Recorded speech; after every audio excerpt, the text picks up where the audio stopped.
Hey everybody, welcome to Connecting the Dots podcast. We are so happy to be back in the mix of things. Dom, J Black, and I are so happy that you guys have joined our podcast. And we have a special guest today. We are going to be talking about Atlanta, real estate, politics, of course, public transportation, all the above, with Rod Mullice. Thank you, Mr. Mullice, for joining us today. Thank you for having me. Rod Mullice is the managing partner at Windsor Stevens. He is Windsor Stevens is a development firm that aims to create vibrant, walkable, livable urban communities close to mass transit. Me being a Jersey girl, that sounds wonderful. I know that some people haven't ever had the chance to experience that. It's great, and we're going to get into that conversation as well later. Since 2009, Mullice has closed more than $150 million in transactions in urban development, financing, and acquisitions. And he led a team that renewed the lease of a 217,000 square foot office building in College Park for Federal Aviation Administration Southern Regional Headquarters. He also conceived, planned, financed, and managed the construction of the pad on Harvard. You're going to tell us what that is. Yes. Because I don't know. Okay. A 20.9 million apartment community next to College Park Marta Station. Okay, that's what it is. That sounds amazing. He went to Savannah State University, Harvard Graduate School of Design, and he chose to do this work because during college he became fascinated with building and infrastructure and the impact it had in our community. So I got a job working in an engineering firm that was rebuilding the Atlanta sewer system. It was a natural progression to structures as we seek to maximize clean water and share many benefits of urban core living. Also, recently, he's been appointed to the Marta Board of Directors. Correct. Thank you. Yes. So congratulations on that. Thank you. Welcome to the show. I cannot wait to get into everything. And I'm sure that everyone, if you have any questions, we'll tell you, how we can continue this conversation going. But again, welcome. Thank you. So, public transportation, Atlanta. There is so much to be desired. But as we were talking about before, there is so much that is being done to compensate. So tell us more about what is going on and what ideas are going forward for Marta.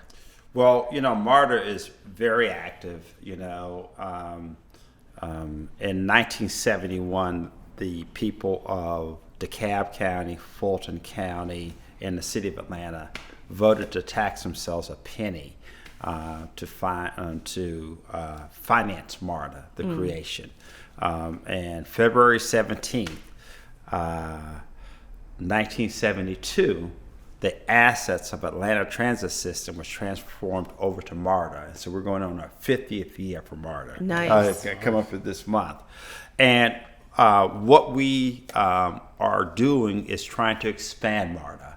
So the citizens of Atlanta back in 2016 voted to tax themselves an extra half-penny sales tax to expand Marta, and they call it the More Marta Plan inside of Atlanta. And so they're going to have, high-capacity transit lines going down Campbellton Road. Nice. They're going to have high-capacity transit lines going on the south side of the Belt Line and the west side of the Belt Line. And we're going to refresh the MARTA stations inside of the city of Atlanta and invest money into refreshing them.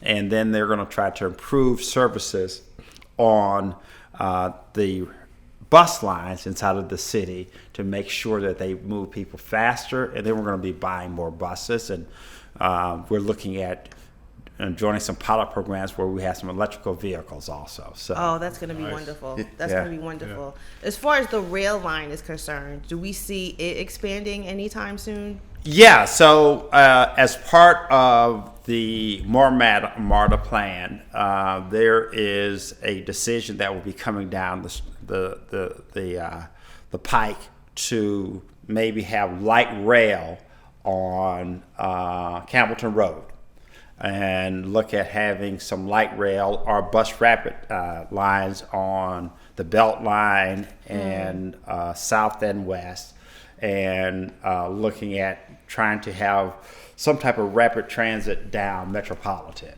to really use MARTA as a transportation tool, but also as an economic development tool and a community development tool. You being from New Jersey, you know how the stations on the rail line or the light rail for PATH or the heavy rail for New Jersey Transit, how they are built out, and you have grocery stores and pharmacies and fresh fruit and office buildings and even schools. So we're excited at MARTA to partner with the city of Atlanta to create economic development opportunities south of I-20. Nice. And that's really important because as we touched on, Kymmy's from New Jersey. So ideally, she's kind of used to a walkable city. I'm from the complete opposite. I'm from Mississippi. We have to drive everywhere. So it's been cool to kind of hear the ideals and the plans that are coming from MARTA because this is a city where you definitely have to have a car for the most part. I have a friend that he lives near the AUC, Spelman. It's a MARTA line like right there. And he works at the airport.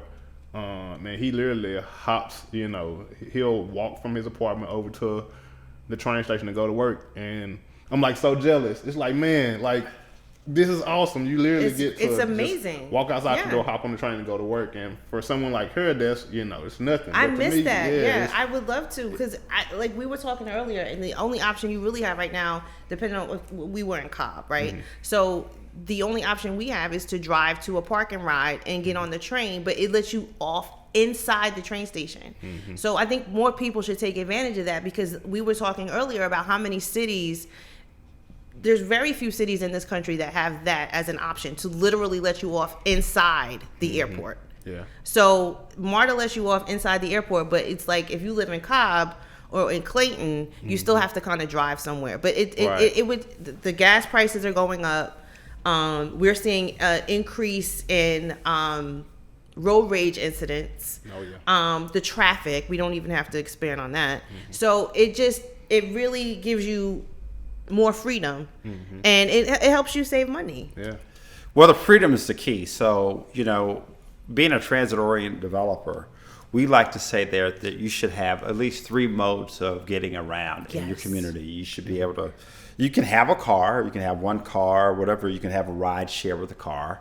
Mm-hmm. You could have a bicycle. You can ride your bicycle wherever. You could walk. But it's also if you can get on a train and pay, a train fare in College Park, if you will, and take the train up to Buckhead. And if you worked in Buckhead, get off and walk to work. Mm-hmm. And a lot of companies, they even pay for your MARTA card to get on the train. Yeah. There are companies that they give you an incentive to take public transportation. They give you a budget, and that was one of the things I liked about New Jersey. And talking about walkable, that was one of the things that I have to have. Like whenever I look for somewhere to live, I have to be able to walk to a store. Mm-hmm. That's one of the things for me because in case of an emergency, I've lived through too many natural disasters, blackouts, and all that kind of stuff to know that for me, it's a necessity to be able to walk to a store. Mm-hmm. Like that's one of the things for me. So I'm looking forward to see what's going on in Atlanta. Atlanta is really the place to be. I mean, in every aspect, everything that is lacking, they're working on getting. As they always say, we full, y'all. Like, right. Well, we're not full. No, I gotta say this. I really gotta say this. People say that all the time. Yeah, I gotta say it. I gotta stop. I'm not from here, so I get that joke. We just hear that. Yeah. So, I mean, we had a great mayor by the name of Shirley Franklin back in 2002. And she rehabbed the sewer system. It was like $3 billion. And because of it, we had this building growth and the MARTA system, we had this building growth going on. But we built a sewer system that could hold 2 million people within inside of 285, okay? And so we built it for density. Mm-hmm. And because we built that sewer system, we have now some of the highest water rates in the country. So in order to bring it down and make it more affordable for people, we have to continue to develop in the communities. We got to develop on the west side, but we need to do it equitably. We have to do it fairly. We have to do it in a manner where we have units in there that people who are making $27,000 a year or $46,000 a year can also be next to somebody who's making $100,000 a year. So we have, I think, a great mayor who just got elected. He talks about Shout equitable. out to Andre Dickens. Yeah, Mayor Dickens, and we have a great city council from, Antonio Lewis to Liliana on District 5, and Jason Dozier and Marcy Overstreet and Andrea Boone, who are thinking about how do we develop this city in a inclusive and competitive and equitable way. So, we're not full. We're full of hope. We're full of promise. We're full of energy. Yeah. So, and we want to invite all of those people who wants to be a part of a progressive leadership for the future to come to Atlanta. When Antonio Lewis was here, we discussed the fact that TD Jakes is developing something over on Tyler Perry Studios area. Isn't that interesting? Oh, And he lives in Dallas, and he's developing in Atlanta. What is Dallas that? is like, It's hot. Like Atlanta's it's like hot right sprawling. now. I mean, there's so much space in Dallas. There's, Dallas, Fort Worth area. There's plenty of space, but He came chose here. Atlanta. Yeah. He came to Atlanta. That's saying something. I want people to realize also, I think a lot of times, because we can talk about this at the show, because I got a little bit of inside information on that, but T.D. Jakes we know him as a preacher, but he's a businessman. Absolutely. Like, you know what I'm saying? Outside Absolutely. of, how we view him, like, he's a very, I mean, you can't make that much targeted money guy. and Yeah. not sure. be, have a business aspect, right? Yeah. So speaking of that, when we were reading your bio and we saw how many assets that you were managing and developing, on the engineering side, what do you see as like a new way or new things that are being used to build buildings? Are they more energy preserving now, or what's going on that front? Yeah, I mean, energy conservation is, materials are more sustainable, and the mechanical systems, the HVAC are more cost efficient. But we at Windsor Stevens go beyond that. And so the two buildings that we're building now, the Proctor on the West Side Beltline Connector, which we're closing on the 14th of February, and the Fraser, which we're closing on and coming up in March, are certified earthcraft. And so that we are documenting that we're sustainable. And because we believe that, That's big. yeah, big. we believe that would be something that the residents can appreciate. We think it lowers our overall cost of use of energy, so it makes the building more profitable. And that's kind of our commitment to being economically and environmentally sustainable.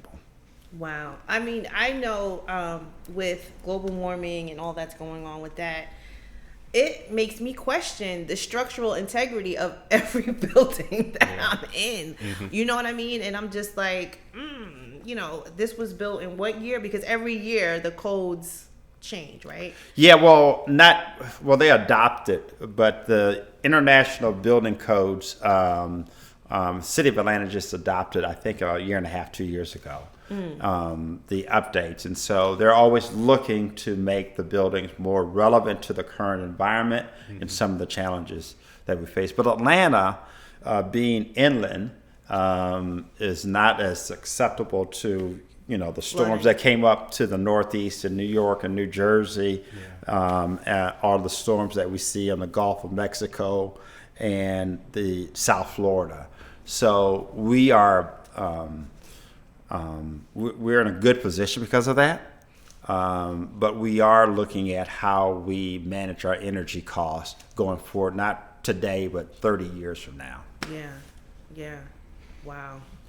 And I always think it's, especially for what you do, I work in the green industry. So one of the things I run into is from designers, And contractors, they'll, know they're, only here for this job for a moment, and they don't think about the future. Mm-hmm. A lot of times, the only person that has to come in knows, 10, 15, 20 years later, it's like, man, why did they do this? Did they not think about, the future?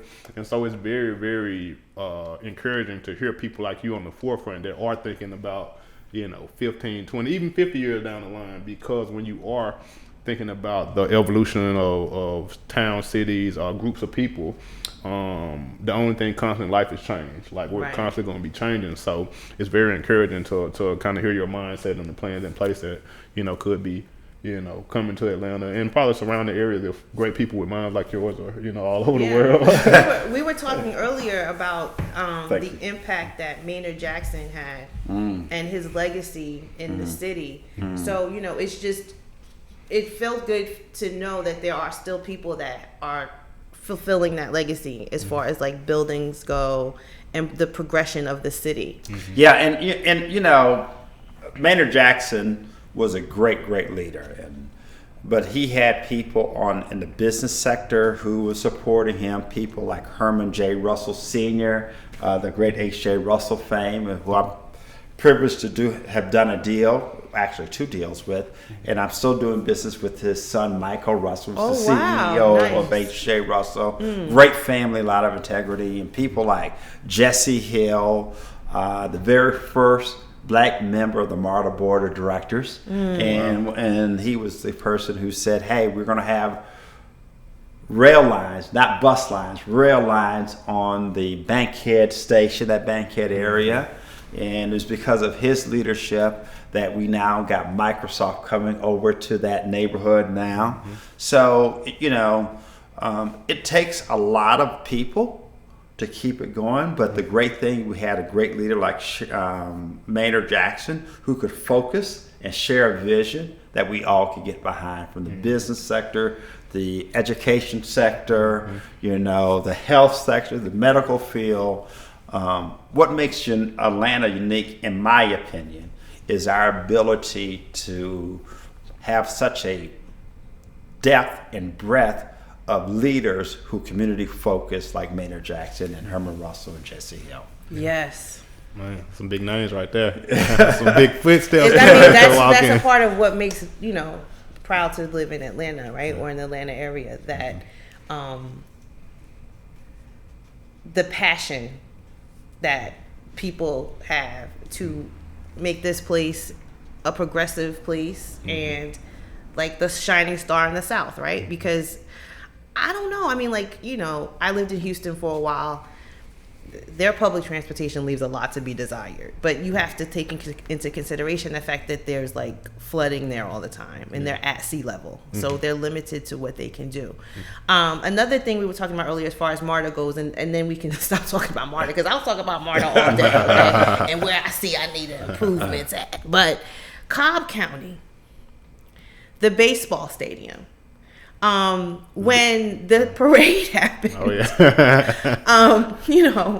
I made a joke, I made a tweet about this, and I was like, people on the news are saying, hey, if you can't drive or if you don't want to go into traffic, take Marta into Cobb County. And I was like, it's not the way it works. How? I was like, but where? How? You literally would have to get off in Midtown and take the bus, the Cobb Link bus. Can we get a train that goes to, there's every few years I see this as a hot topic at the city council meetings, and it gets shut down. Well, I don't know if it's shut down at the Atlanta City Council meeting. I believe it's County. Yeah, I believe it's shut down. That's where it gets shut down at. Yeah, but you have great leaders over in Cobb County, like Lisa Cubitt, who is a Georgia Tech grad, a lawyer.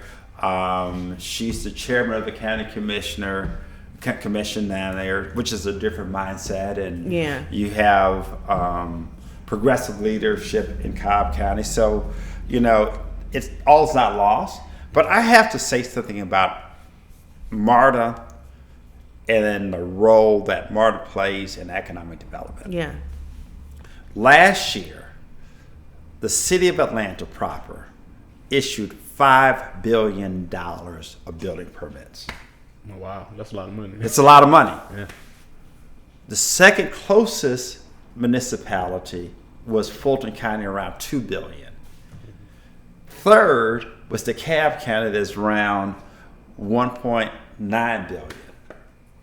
Cobb was down there around $1 billion or so, and Gwinnett was about $800 million or so. Now, you see where all the growth is happening. All the growth is occurring inside of the Marta system territory.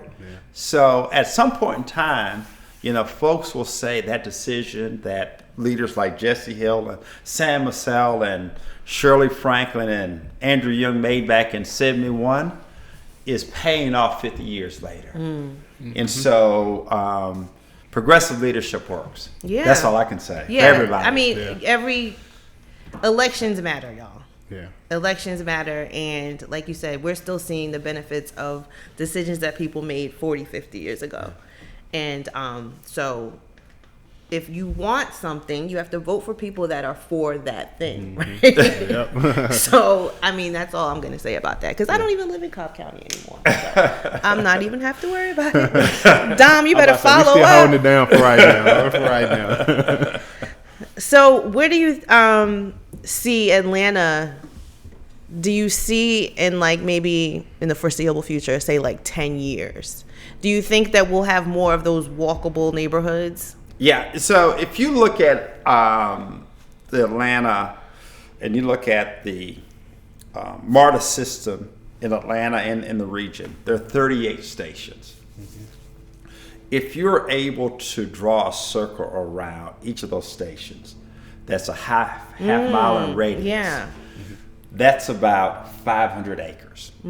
So we have plus or minus about 20,000 acres in the quote unquote transit oriented development zone inside of the MARTA system. I think we're probably approaching close to 30 stations inside of Atlanta. And with that amount of land, there's an opportunity, if we work with the communities and the NPUs, to have density around all of those stations. And so we can kind of build it out, and it could be walkable. Okay, that makes sense. So instead of putting the stations where the people are, put people where the stations are. We made billions of dollars of investment. Let's go ahead and leverage those investments for what we call transit-oriented development. That makes sense. Like, that makes all the sense for the simple fact it's less work if you're already there. To once again, I would love to get in a unit or something, or a house beside a MARTA station, because like it's nothing too much more convenient than that. So, and I feel like especially in the city that we live in, convenience, I won't even say just in Atlanta, but convenience is a high priority for most people these days. So like, once again, being able to place a density of people around those, key points is it seems like a beautiful ideal to me. Yeah, Dom, I tell people all along that, time is the new luxury. Before, we wanted a big house and a big car. And, as you get older, all you want is your time, because you're running it out. So you don't want to be in your car 30 minutes commuting back and forth. So if you could, live, over at Westlake Station, had a beautiful, and you worked in downtown by Peachtree Center or 5 Points, it will take you exactly 5 or 10 minutes to get to work. Wow. So, and I think you'd be less stressed. Wake up late and still be on time. As far as like with that convenience, it's a price point with that. So how would that affect people like financially? Because I know it'll probably be more if you buy the train station. So how would that help people that can't necessarily afford that? Well, so the beautiful thing about MARTA, the beautiful thing about the city of Atlanta, the beautiful thing about this current city council and Mayor Dickens is that they're focused on using and leveraging these TODs to have something called inclusionary zoning and have units that are affordable. Okay? And as part of it, because they want to have mixes of incomes around these stations. And so that's good. Huh? That's good. What's the affordable housing number? Like, what is affordable housing? Like, what's considered affordable housing? Like, so it's the percentage housing of your income, right? Yeah, it's based upon income, and it gets reset every year by HUD. and they said that there's a MSA, Metropolitan Statistical Area. We sit in the Atlanta Sandy Springs MSA, and they look at everybody who's working or turned in their taxes, and they said that the median income, I think, is somewhere like $58,000 this year. And then what you would do is you said, okay, affordable that's what the average is. And then you can build housing that is affordable to people who make 80% of that $58,000. You can build housing that is 60% of that $58,000. And they can afford that amount. And it goes all the way down to 30%, right? And so these policies are very, very important. What's also very important is that I worked on a deal over, I said, near Donnelly Hollowell on the west side, is that you have height, the ability to build high. There are townhouses selling on Donnelly Hollowell for $650,000 to $700,000 because there's a height restriction on it, and there's rules around how many units you can put on an acre. And once you create density and you can have more units on an acre, your costs will come down. So yes, a median income is supposed to be is set, and then we should give housing or provide housing opportunities for people making a percentage less than that median income. Gotcha. No, I think that's a very good question because I know for a fact that the structure Pond City Market, I remember when they were building that, and they were supposed to have a certain number of affordable housing units, and that didn't necessarily happen. So I definitely think it is important, like I said, to not only to vote for what you want, but also stay on people to make sure that they're doing what they're supposed to do, so we can make the city affordable for everyone. Because as we discussed before the show, we're kind of transitioning with real estate. Like, I'm searching for a home right now. Yeah. And I see the difference in prices in just a year. We started, kind of looking last year, and now we're kind of thick in it. And if that's any indication of where the city and the surrounding areas are going, we are going to need people like yourself, people like the mayor, the city council to really focus on affordable housing, because I've been here since 2008. And as I say, I'm from Mississippi, and if I came here in 2008 and I feel like things are drastically changing, I can just imagine, as I always say, how somebody that's from here or from the area feels on the changes. So I definitely think it's important to put people in place. Vote for the people that are going to work for you. So tell us about the pad on Harvard.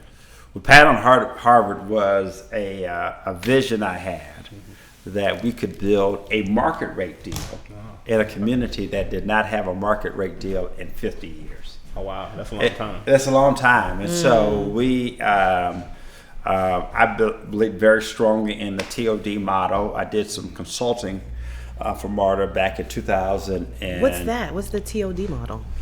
Transit-oriented development. Oh, the one, okay. Transit-oriented development. And the TOD is that if you're within a half-mile radius. Okay, yeah, you told us about that. Yeah, and you can walk. Yeah. And I'm a big walker. I've been walking every morning 3 miles since 2013. Nice. It's the secret of my success. But we wanted to build an apartment. I wanted to be a developer. I really wanted to be a developer. It was primarily because my mother was a social worker and I understand the culture, but I wanted to build buildings for someone like Claire Huxtable and her family and friends. You remember Rita Moreno was on there, and you'd have Milton Berle who would show up. Right, yeah. But I wanted to go into communities where I could have a diverse community, but they have great amenities, good design, and access. And so we, after we finished doing the lease for the FAA, back in 2013, 2014 is when we signed it.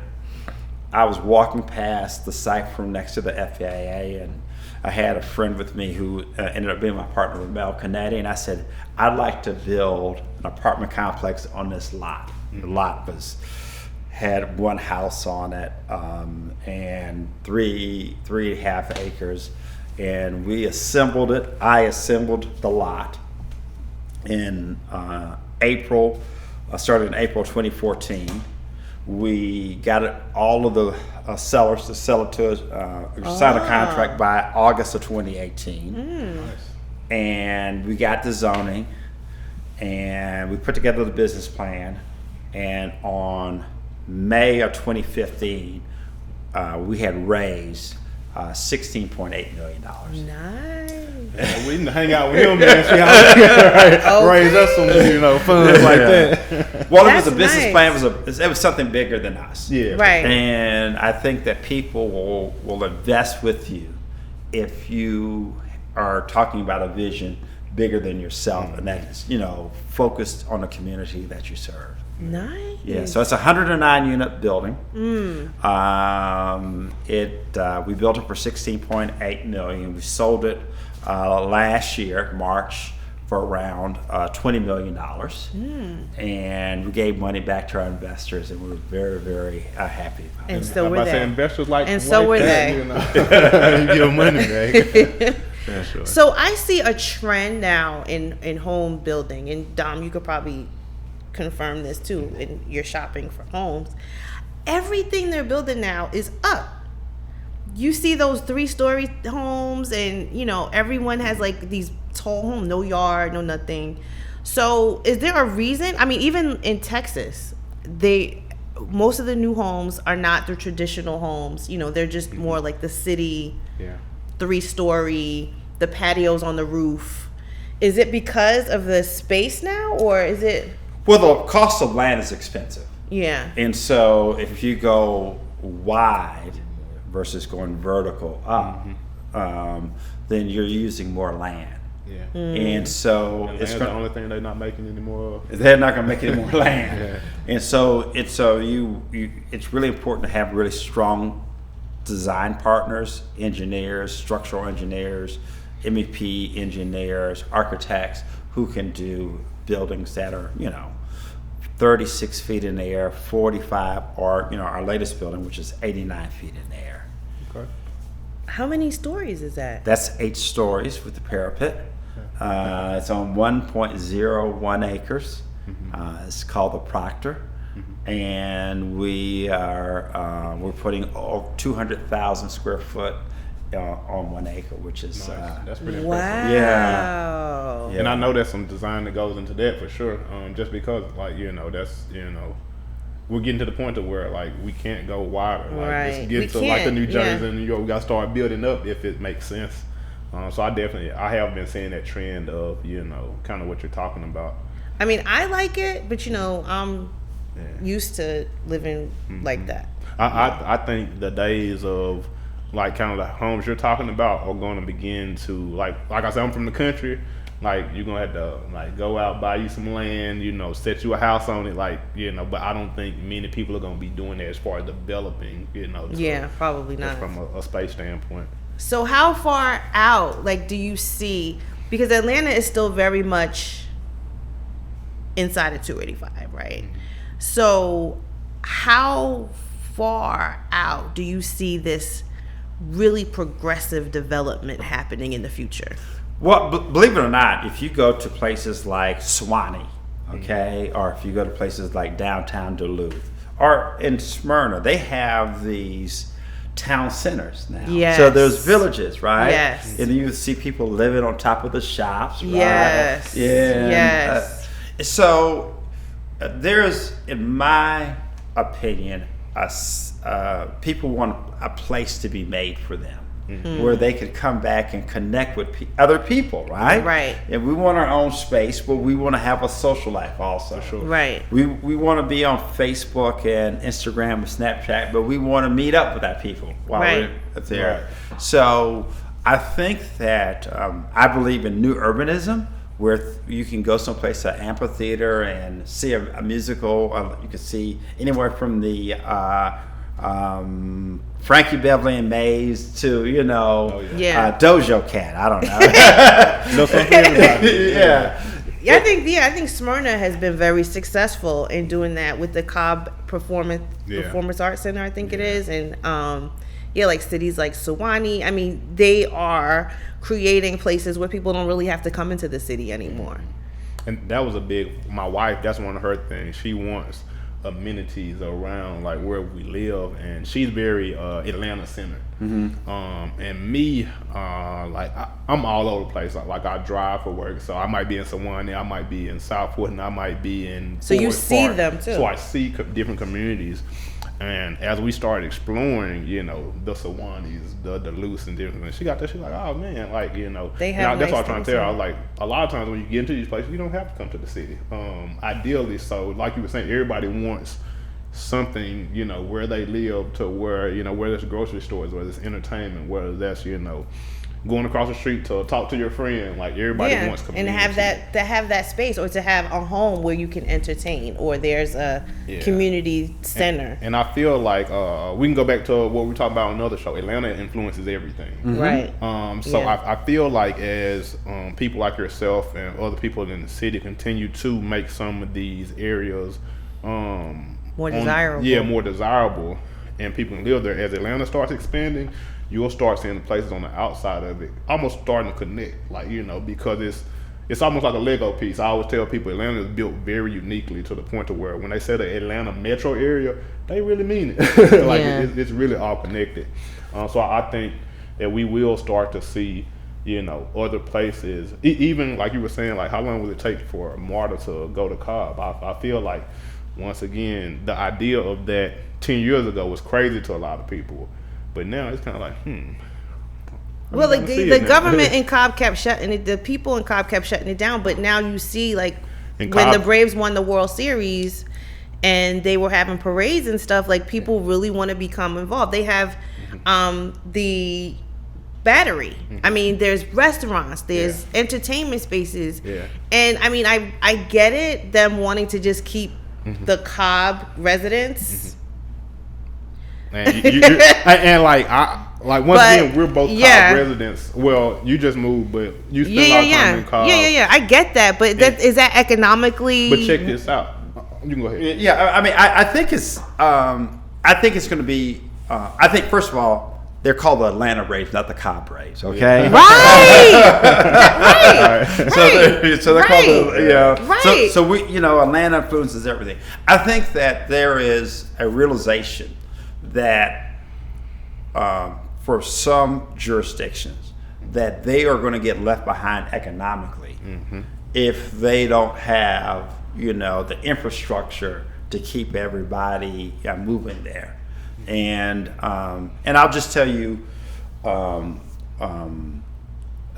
cost of an office, right? If you want to lease an office space, you can go and lease an office space in Buckhead or Midtown. It's going to cost you, say, $50 or $60 a square foot at the Class A building, okay? You go to Cobb County, and you go to somewhere near the Battery over at Parkwood or off of the interchange off of Cobb Parkway, $25 a square foot. It's a big difference. It's a big difference. And so, and that's just because there are more people who want to be in Atlanta, and they want to be in Atlanta because they have access to the Marta system. Yeah, and I'm surprised to see so many. During the pandemic, they built a whole building, TKE or something like that. It's like a elevator company. Yeah. And I was driving down the street the other day, and I saw Papa John's next to the Battery, and I was just like, "What is going on?" Oh yeah. But again, they're gonna have to get with it as far as public transportation. But they didn't get Microsoft though. Right. They didn't get Google. They got Comcast out there, don't they? Yeah, Comcast is in that area and too. And that's the kind of stuff, like you said, that you have to look at. But again, Microsoft, Google, they are in downtown. They're in West Midtown. Yeah, West. Yeah. And so there is a realization, but also But those are progressive companies. they make the most money.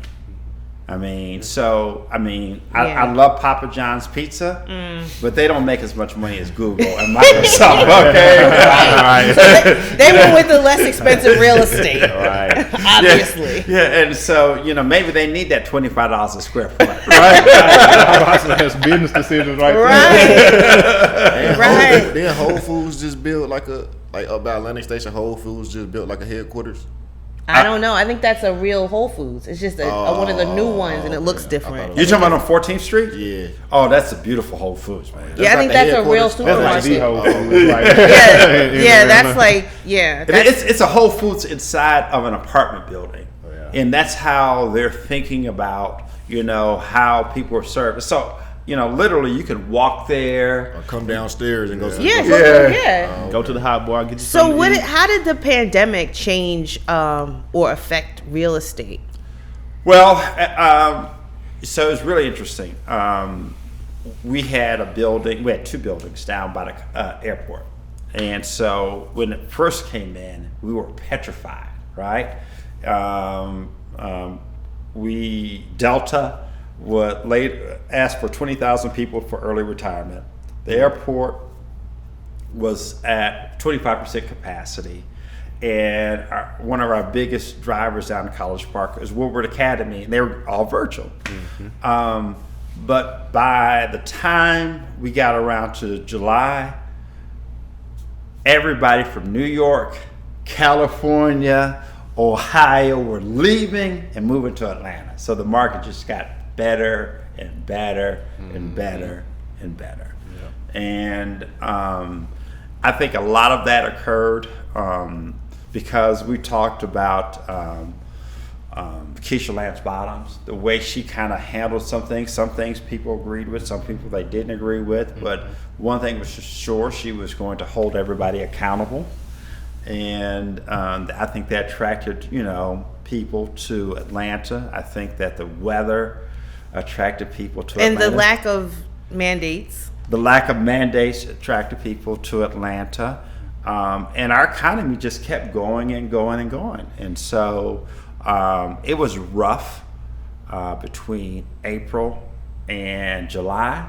But when things opened back up, the real estate economy opened back up. So, as she adjusting her chair, like, because it made me think about something. Because the reason why people in New York and the reason why people in California, because New York became a ghost town during the pandemic, and partially because most of the economy is driven by restaurants and tourism, and people couldn't go anywhere. But also because of the way people were living. So people were getting COVID because they were in the elevator with their neighbor, and their neighbor didn't have on a mask, and they were touching the doors because everyone has that one door and everyone has that one hallway, and everyone was sharing these spaces. So I was thinking, like, okay, people moved to Long Island, Connecticut, because they wanted a house, they wanted a space that they could call their own. Because if you're going to be held up somewhere, you don't want to have to be worrying about. So as a developer, and because of COVID, did that change any way that people are thinking about building homes in the future? Because I hear you saying that, we're going up. But is that going to make people have flashbacks about how, during the pandemic, I had to be held up in this one space and I didn't want to share a community space with my neighbors? So there are going to be two users of space. Yeah. There are going to be people who want more space and they have the luxury of working remotely. And so, but you working at your house and you're in the car, but if you were at your house and your wife's at your house, for 5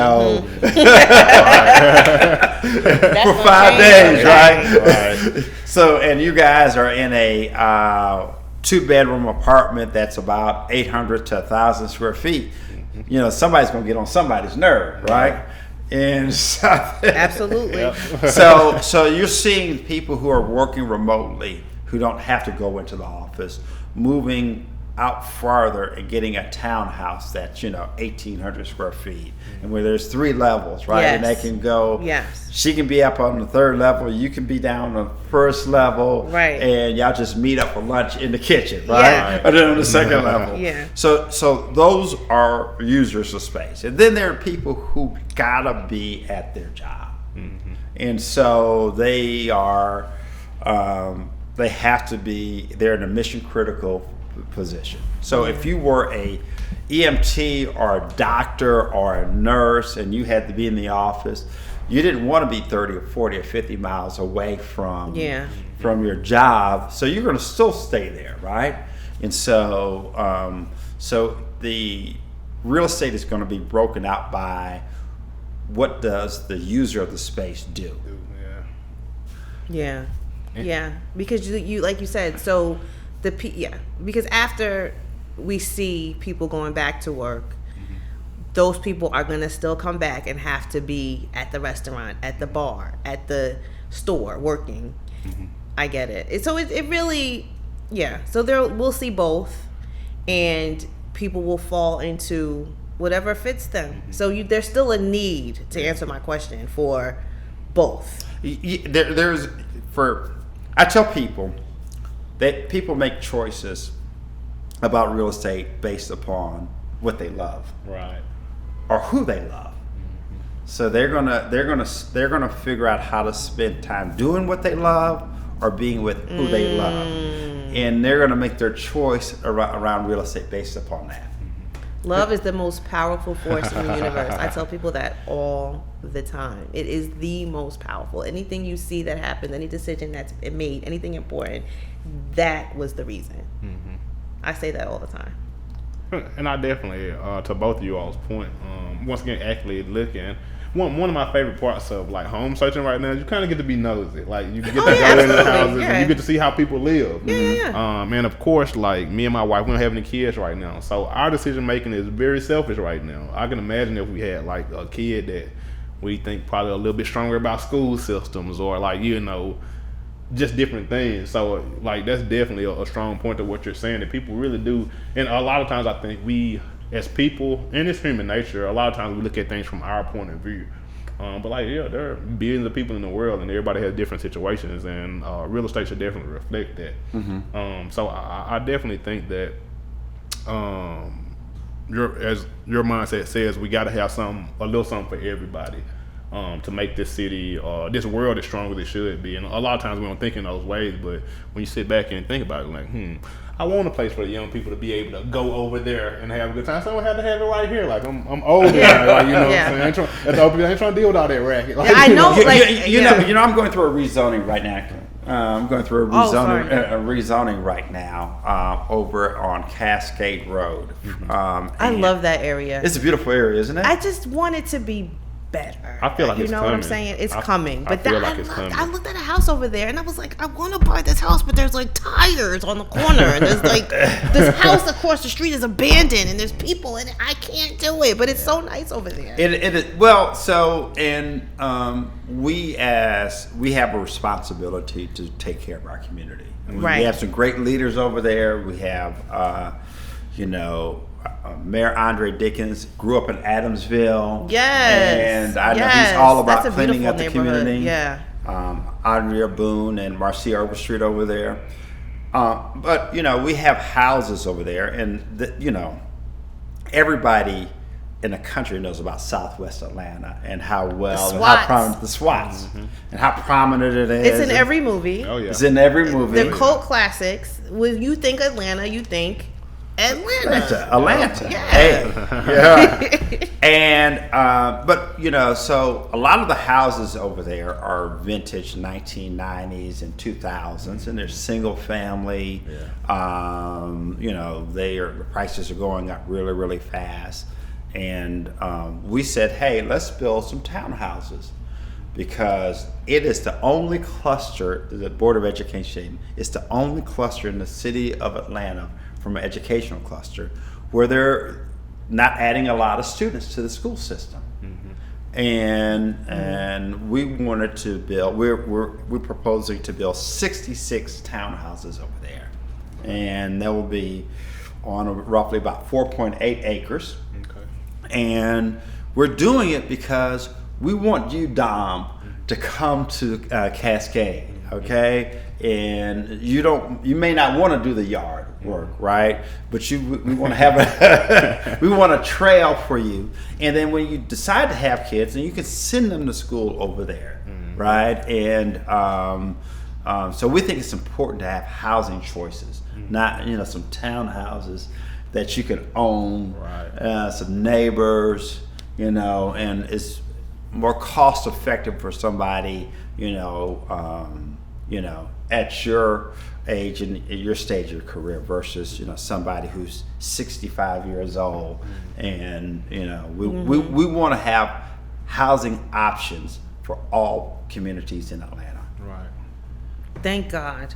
No, it's so good to hear those words coming from something. Right, because me personally, when I saw a bunch of kids, I was turned off. Yeah. You were turned off. I'm Gen X. You're Gen X. Our kids are grown. Okay. So I'm good. Like, Yeah. I get it. That's great. Go over there. I mean, I like to see them. I like to hear them. But after a while, Yeah. I'm one of the people that would probably live like in the city. You know what I'm saying? Well, in a condo or in something. a condo. Yeah. Yeah. No yards. Yeah. Yeah. No nothing. Yeah. But So- we I'm going to say something about that. I'm going to say that we cannot be concerned or frightened about crime if we don't embrace these kids. Yes. Yeah. And so we, Yes. so I'm concerned. I want them to have something to do. uh-huh. That was one of the things I loved about Antonio Lewis. Yeah. Is that he made it a point to say that he wanted something for the kids to do, and he's going to work on getting them something to do. And he said, if you need a job, call me. Like, he gets it. Yeah. He's at that age where he's like the bridge between Gen X and Gen Z. He's right there. And Yeah. I've literally called him. Those are the Yeah. people that we need to get to. I remember there was a quote, I think it was Tupac, and he was just like, by the time somebody is 18, those are the warrior years. Like, if Right. you don't reach them by then, Yeah. you can forget it. Like, whatever they're going to do, they're going to know that they're going to do it around between like 18 and 25. Yeah. So I get that. And we definitely need leadership that will put kids in a position to grow. But yeah, the crime aspect of it, I'm sure that weighs upon you guys when developing real estate. Well, it does, but we didn't get ourselves in this problem overnight. Right. And Antonio Lewis is a prime example. He played basketball in high school, played basketball in college, graduated from college. He came back home and moved back to his neighborhood, a married man, family man. But athletics helped him. Mm-hmm. It kept him where he needed to be. And just like I say, time's important, and how much time you spend with people who you love or doing what you love.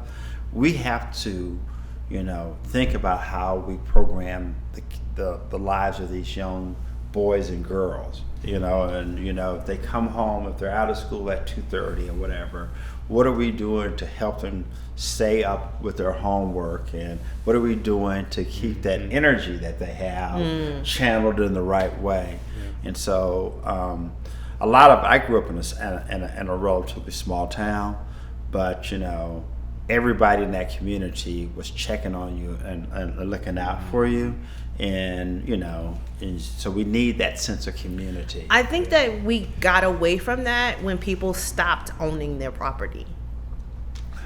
I think the culture of renting, it kind of like, you live somewhere for a couple of years, you don't really care, but it's like, if you see a kid grow up and, because you've lived there and you own this property and you care, that kind of creates that sense of community that we are looking for in our towns. Mm-hmm. I think, you know what I'm saying? Like, I've rented for a long time, but I would stay somewhere for a long time and then I'd move. But so, they have those renters, the long term that kind of want to have some stability for their kids. Like, I'm not going to move from this apartment until my kid gets to a certain grade level, and then I'll, but there are people that rent for a couple years and they're out. So I think the community that we're talking about that we look for, or that nurturing type of thing that we need, is it works when we are invested in the neighborhood. Yes and no. I kind of agree with that. I kind of agree with what you're saying. I hear where you're coming from, but I think the cause of that is the fall of the nuclear family. We don't necessarily like. I'm from Mississippi. Like, I'm a very tribal person, and I'm a very tribal person because that's how I grew up. My grandmother, she had like 10 kids, so my aunt and uncles were, you know what I'm saying, close, with I had a bunch of cousins, and like in Mississippi, we have family plots of land. So if you are a family and you need somewhere to stay, you can come to this land, like, you know what I'm saying, you ain't got to worry about rent. And I feel like in society, we've kind of shunned away from it. Everybody wants their own space. Everybody wants to, leave the house when they get a certain age. Because we joke about that now. Like, so legacy, yeah.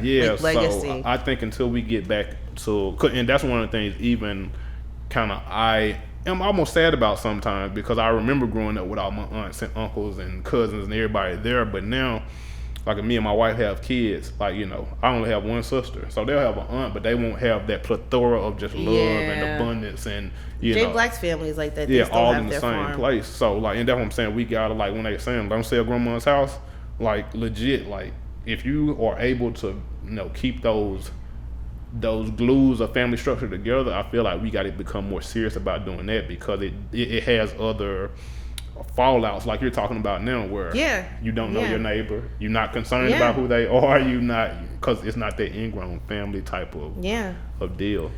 Yeah, I mean, housing affordability, owning your own house is a tough thing, but we have to spend more time together in the neighborhood and more cooperative. I think bigger is not always better when it comes to housing. Sure. I think getting a well-knit community is probably more important. Having folks who will look out for you if you're traveling for 2 or 3 days, and they'll look out and make sure no one's in your house for you. Ain't nothing like some nosy neighbors, man. Like, they'll save you. Like, the nosy neighbor will save you. Okay. Yes. And so I would agree, home ownership is a very powerful tool, and to ensure that you're invested in the community. So, but we have a lot of young people who don't want to be tied down with a mortgage. Yeah, for sure. And so you kind of you have to balance the two. Yeah. And give everybody an option to live there. Yeah. But what I would say, Kim, I'm going to challenge you. I want you to go get involved with the North Clayton High School at some point in time in the future. North Clayton High School. All right, we got. So where is that? Is that a school? That's North. There's a high school, and one of their most famous. What city is it in? That's Riverdale. I think I live. She just moved to Riverdale, so don't hold it against her. I literally live a block away from a school. I don't. It's like I ain't even looked at the sign. all of the schools are on one street. Yeah. I live near there. Okay. Yeah. So I will. What were you telling me? I'm sorry. I was just saying, just go in there and we can shoot a podcast episode. Jay Black down. Yeah, get the principal and bring the principal onto your podcast and ask her what does she need. Okay. Right. Y'all ready? Hey, we ready. We can ask Shivy. Shivy teaches in one of those there. schools over there. Yeah. He'd be all down for. Thank you. I'll do that. Okay, one last thing before we wrap it up. We have a really important elections coming up in Georgia. Okay. How do you think, one way or the other, are you leaning one way or the other as far as like real estate goes? Do you think that one person would be better for business as far as the governor's race goes, as better than the other person? Well, right now we have 1, 2, 3 people, possibly 4. But we know that it's going to come down. We already know it's going to come down to 2, right? Yeah. So do you think that will affect real estate in Georgia, depending on? Absolutely. Absolutely. I believe I'm on the Atlanta Commercial Board of Realtors Board of Trustees for their political action committee for. Oh, okay. So I asked the right person. But I will tell you, Google, Microsoft, Airbnb, Visa, all moved to Atlanta because it was a highly educated, diverse city with progressive leadership, with a Marta station, big buildings, Georgia Tech, Georgia State, Clark, Atlanta, Morris Brown, Morehouse, and Spelman. Atlanta is what America should be. It is more diverse in the Silicon Valley or Boston. Yeah. Whichever candidate fully and completely understand that's where all of the companies who are making the most money is coming from. And why? Huh? And that's why. That's why. Yeah. Then we're going to be okay. Right? But if we have people talking about craziness about the past and whitewashing the past and this and that, we're not going to get the same level of economic, vitality that we've experienced. And I will tell you, Senator Warnock from Ebenezer Church, Senator John Ossoff, and President Biden won Georgia in 2020, I believe, didn't they? 2020. Yeah. So the election results came in on the morning of January 6th that John Ossoff and Reverend Warnock had won. So we really didn't get a chance to celebrate that because a couple hours later, all hell broke loose. The craziness. Yeah. So I think that if you want craziness, vote for crazy. I like you. You're a straightforward guy. Yeah, no, I mean, that's yeah. At the end of the day, and like we talk about all the time, it's not like we used to think like, oh, the Democrats, oh, the Republicans. Like, it's literally democracy on the line. It's not typical, politics as usual. It's way beyond that at this point right now where we're at. We're at a pivotal point. So thank you for that answer. That was perfect. I get it. We all get it. We all get we here. We all get it. So anything else that you wanted to talk about? I think we've hit all the bases. I think we hit all the bases. Make sure people embrace housing options. Yeah. Don't try to have everybody living in a 5,000 square foot house. Let somebody live in a 2,000 square foot house or 1,500 square foot house. Embrace housing options, and we'll have a great city and continue to make it great and affordable to everybody who wants to be here. Thank you so much. I don't know if you do social media a lot, but if anyone wanted to follow you, where would they be able to follow you? On Instagram, Mullice Rod, let's see. Just look me at Rod Mullice on Facebook. We're probably going to have a lot of engineering students hitting you up, a lot of real estate investors or potential, for some advice. Yeah. Also, you can contact us on our Instagram page is CTD_ATL. We do have a Facebook page, Connecting the Dots Podcast. So, if you want us to maybe follow up with him and ask him some more questions and maybe invite him back on, because I'm sure this is going to spark a lot of conversation. So let us know. And if you don't mind, we'd like to have you back on soon, or I would love to come back. Yeah. Thank you. So, now that we know that, we can ask him more questions later. So send it to us, send it to him. We can have an open dialogue. Dom, did you want to ask him anything else? No, I'm about to say he's more than covered all the bases of questions I had. So I'm just excited to have him back on later, because he's the type of guy. Every time he comes, he's probably gonna have some new information, because he develops things. Right. We definitely interested to keep up with those developments. We'll definitely be staying in touch, and we just appreciate you coming on. Yes, to bless thank us you with the knowledge so much. and the answering the questions that we had. Yes, because I feel encouraged. I know whenever we speak to someone that's a part of the future of Atlanta, it makes me feel good. So I feel good. I think that this was a great conversation. Thank you again. Jay Black, did you have anything else that you want? Nah, like I said, he pretty much covered everything. I got some questions afterward. Oh, well, we're gonna talk behind the scenes, y'all. But thank you for watching. Make sure you follow us again, CTD_ATL on Instagram, Connecting the Dots Podcast on Facebook, and check us out on YouTube. And follow Innovative Black Station. Jay Black has another show, and it is really good, called Black Owned. So follow that. We got another show on the way called Beyond the Plate.